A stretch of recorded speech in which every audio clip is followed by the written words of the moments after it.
자, 교통사고로 피해를 입은 분이 사망을 했다. 근데 이 피해자분이 일반적인 정상인이 아닌 장애인이라든지 내국이 아닌 교포인 경우에 있어서 사망을 한 경우에 있어서 위자료를 내국인과 동일하게 인정할 것인지 오늘 여기 대해서 간략하게 살펴보도록 하겠습니다. 내국인 경우에 있어서는 위자료를 서울중앙지방법원 같은 경우는 1억 원 기준에서 인정하고 있습니다. 사망 시. 물론 과실이 없을 때를 기준합니다.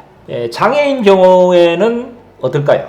장애인이라고 해서 정상인 사람과 정신적 고통을 달리한다고 볼 수 없기 때문에 차별해서 위자료를 인정한다는 자체는 문제가 있다고 보여집니다. 그래서 과거에는 장애인이라더라도 비장애인과 동일하게 정상인 동일하게 위자료를 인정했습니다만 몇 년 전에 장애인에 대한 위자료에 대한 판례가 있었습니다. 결국 고등법원까지 가고 대법원에서 파기환송으로 인해 가지고 확정 판결이 된 사례가 있는데 위자료를 비장애인과 달리 구분해서 인정이 된다는 내용의 판결이 있고 나서는 현행 법원에서는 장애인의 사망의 위자료를 정상인과 달리 차별해서 인정하고 있다. 어떻게 보면 좀 문제가 있는 내용이고 사회적으로도 여러 가지 이슈가 됐던 내용입니다만 어쨌든 법원에서는 현재 장애인 사망 시 위자료를 정상인과 달리 차별해서 하고 있다는 거 그냥 참고로 말씀드리고요. 교포는 어떨까요?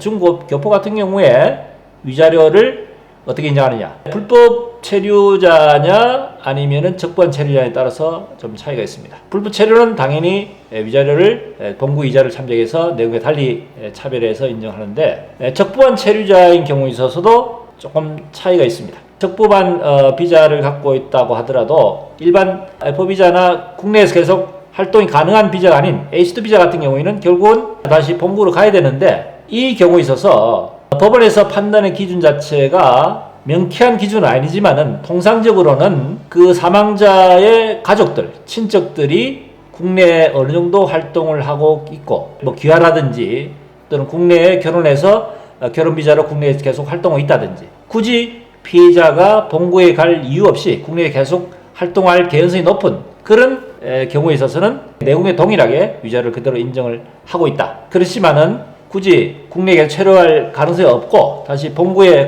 갈 가능성이 높고 그 체류에 대한 단기 비자도 오랜 기간 동안 국내 활동인 게 아니고 한두 번 정도의 기간이 짧은 경우에 있어서는 국내 위자료를 인정하는 것이 아니고 본국 위자료를 인정하고 있다. 국내 위자료와 차별을 둔다는 내용으로 이해하시면 될 것 같습니다. 이번 시간은 교통사고로 인해서 사망을 했을 때 장애인과 교포, 외국인 경우에 있어서 위자료를 어떻게 인정할 것인지에 대해서 살펴보는 시간을 가졌습니다. 도움이 되셨습니까? 구독, 좋아요 부탁드립니다.